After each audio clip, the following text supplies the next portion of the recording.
Hello guys, പുതിയൊരു unboxing വീഡിയോയിലേക്ക് എല്ലാവർക്കും സ്വാഗതം. അപ്പൊ നമ്മൾ ഇന്ന് കൊടുത്തിട്ടുള്ളത് പോക്കോടെ F7 ആണ്. ഏകദേശം ഒരു 2 ആഴ്ചയൊക്കെ ആയിട്ടുള്ള ഇറങ്ങിയിട്ടും തോന്നുന്നുണ്ട്.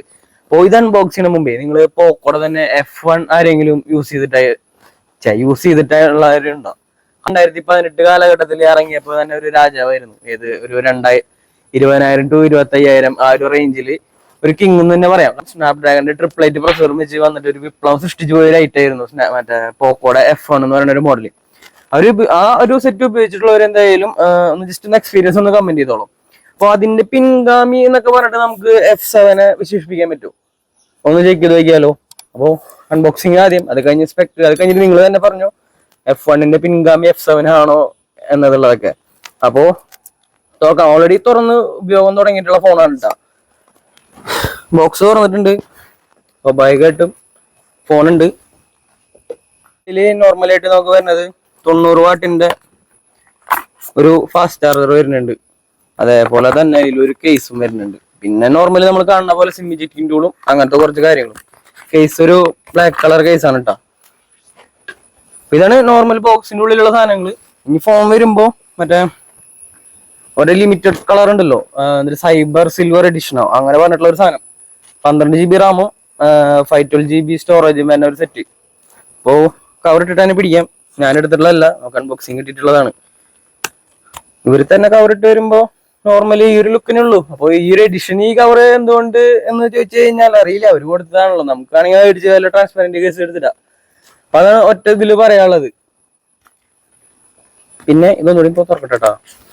നോർമലി ഇതിന്റെ ഡിസൈൻ വൈസ് വെച്ച് തുടങ്ങുമ്പോൾ തന്നെ ഫ്രണ്ടിലും ബാക്കിലും ഗൊറില്ല 7i എന്ന് പറയുന്ന ഒരു പ്രൊട്ടക്ഷനാണ് ഇതിൽ കൊടുത്തിട്ടുള്ളത്. ഫ്രെയിമൊക്കെ മെറ്റൽ ഫ്രെയിമും കാര്യങ്ങളാണ് വരുന്നത്. റൈറ്റ് സൈഡിൽ തന്നെ പവർ ബട്ടണും വോളിയം ബട്ടണും ആ കാര്യങ്ങളൊക്കെ റൈറ്റ് സൈഡിൽ തന്നെ. അടിയിൽ USB മൈക്ക്, സിം ട്രേ അങ്ങനെയുള്ളത്. ലെഫ്റ്റ് സൈഡ് ക്ലീൻ ആണ്. ടോപ്പ് ആയിട്ടുള്ളത് 7550 mAh ബാറ്ററിയാണ്. 7550 mAh ബാറ്ററി വേറെ ഒറ്റ ഫോണിലും ഇത് അംഗീകരിക്കാൻ പറ്റില്ല. കാരണം iQന്റെ 10 വരെ 7000 mAh ബാറ്ററിയാണ് ഏറ്റവും കൂടുതൽ ഉണ്ടായിരുന്നത്. അപ്പോൾ F7ക്ക് വന്നപ്പോൾ 7550 mAh ഒരു ബാറ്ററി വന്നിട്ടുണ്ട്. 90 വാട്ടിന്റെ ഫാസ്റ്റ് ചാർജർ വന്നിട്ടുണ്ട്. അപ്പോൾ ഒരു പവർ ബാങ്കിന്റെ അടുത്തേക്ക് സ്ഥിതിക്ക് ഒരു റിവേഴ്സ് ചാർജിങ് കൂടി വേണ്ടേ. ഒരു 22.5 വാട്ടിന്റെ മറ്റേ റിവേഴ്സ് ചാർജിങ് കൂടി ഉണ്ട് സപ്പോർട്ട് ചെയ്യും ഇതിലേക്ക്. അപ്പൊ അതാണ് നമുക്ക് നോർമൽ നോക്കാനുള്ളത്. ഇനി ഡിസ്പ്ലേ കേസ് പോവുകയാണെങ്കിൽ 6.88 ഇഞ്ചിന്റെ AMOLED ഡിസ്പ്ലേ. പിന്നെ എന്തെന്ന് പറയാനുള്ള 120 ഹെർട്സിന്റെ റിഫ്രഷ് റേറ്റ് വരുന്നുണ്ട്. 3200 നിറ്റ്സിന്റെ പീക്ക് ബ്രൈറ്റ്നസ്സും. പിന്നെ പറയാവുന്നൊരു കാര്യം, 3845 ഹെഡ്സിന്റെ എന്താ പറയുക, ഒരു ഡിമ്മിങ് പരിപാടി ഉണ്ടല്ലോ. രാത്രി നമുക്ക് ഉപയോഗിക്കുമ്പോൾ കണ്ണുമിക്ക് അധികം എഫക്റ്റ് ഇത് ഏൽക്കാത്ത രീതിയിൽ ഉപയോഗിക്കാൻ പറ്റിയത്. ആ ഒരു സെറ്റപ്പും വരുന്നുണ്ട്. അതാണ് ഇതിൽ പറയാനുള്ളത്. പിന്നെ ഡിസ്പ്ലേയിൽ പറയാനുള്ളത് HDR10+ സപ്പോർട്ടും ഡോൾബി വിഷന്റെ സപ്പോർട്ടും ഇതിൽ തന്നെ ഉണ്ട്. ഡ്യുവൽ നാനോ സിം ആണ് വരുന്നത്. UFS 4.1ന്റെ സ്റ്റോറേജും കാര്യങ്ങളൊക്കെയാണ് ഈ ഫോണിൽ വരുന്നത് കേട്ടോ. ഇതിൽ ഏറ്റവും ആദ്യം എടുത്ത് പറയേണ്ട സാധനമായിരുന്നു പ്രൊസസ്സർ. സ്നാപ്ഡ്രാഗന്റെ 8s Gen 4 എന്ന് പറയുന്ന ഒരു പ്രൊസസ്സർ.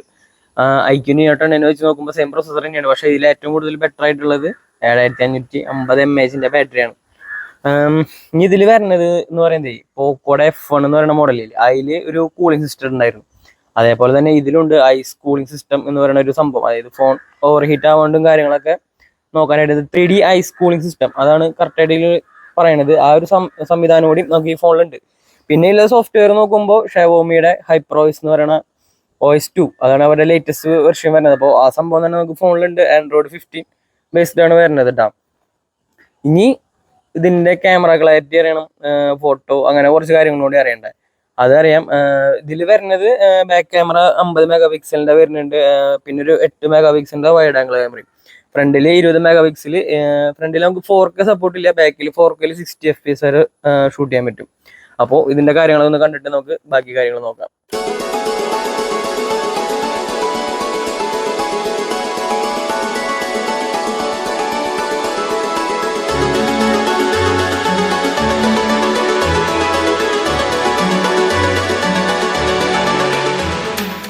ഇപ്പോൾ നിങ്ങൾ കണ്ടത് മറ്റേ പോക്കോ F7ന്റെ ബാക്ക് ക്യാമറയിലിട്ട 4K 60 FPS ഷൂട്ട് ചെയ്യുന്നതാണ്.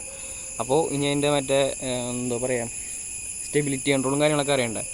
ഒന്ന് നോക്കി നോക്കിയാലോ. എന്നിട്ട് നിങ്ങൾ തന്നെ തീരുമാനിച്ച് ജസ്റ്റ് ഒന്ന് കമൻറ്റ് ചെയ്തോളൂ കേട്ടോ, എങ്ങനെയുണ്ട് കാര്യങ്ങൾ എന്നുള്ളതൊക്കെ. വോയിസും ഇതിന്ന് തന്നെയാണ് പറയുന്നത്, വേറെ മൈക്കും കാര്യങ്ങളൊന്നും നമ്മൾ ഇപ്പോൾ ഉപയോഗിച്ചിട്ടില്ല. അപ്പോൾ നിങ്ങളിപ്പോൾ കാണുന്നത് F7 നോർമലായിട്ട് ഫ്രണ്ട് ക്യാമറയാണ് 1080p 60 FPS. അപ്പോൾ ചെറുതായിട്ട് മഴ തോന്നുന്നുണ്ട്. ബാക്ക്ഗ്രൗണ്ടും കാര്യങ്ങളൊക്കെ ജസ്റ്റ് ഒന്ന് ചെക്ക് ചെയ്ത് നോക്കിക്കോ. സൗണ്ടൊക്കെ ഇതിൽ നിന്ന് തന്നെയാണ് നോർമൽ സൗണ്ടും കാര്യങ്ങളും. അപ്പോൾ ഫ്രണ്ട് ക്യാമറയുടെ ക്വാളിറ്റിയും കാര്യങ്ങളൊക്കെ നിങ്ങൾ തന്നെ പറഞ്ഞു. IP66 സപ്പോർട്ടും IP68 സപ്പോർട്ടും അതേപോലെ തന്നെ IP69 സപ്പോർട്ടും ഉണ്ട് എന്ന് വെച്ചിട്ട് ആരും കൊണ്ടുപോയി വെള്ളത്തിലിട്ടിട്ട് ഇതൊക്കെ ഉണ്ടോ ഇല്ലെന്ന് പരീക്ഷിക്കരുത്. ചിലപ്പോൾ കമ്പനിയിൽ എത്തുമ്പോൾ വാറണ്ടി ക്ലെയിം ചെയ്യാൻ പറ്റില്ല. ഇത് ഇനി പറയാൻ പോണത് 7550 mAh ബാറ്ററി ഉള്ള സ്ഥിതിക്ക് വെയിറ്റ് ഉണ്ടോ എന്നാണ് നമുക്ക് ഇനി ഒന്ന് ചെക്ക് ചെയ്യാനുള്ളത്.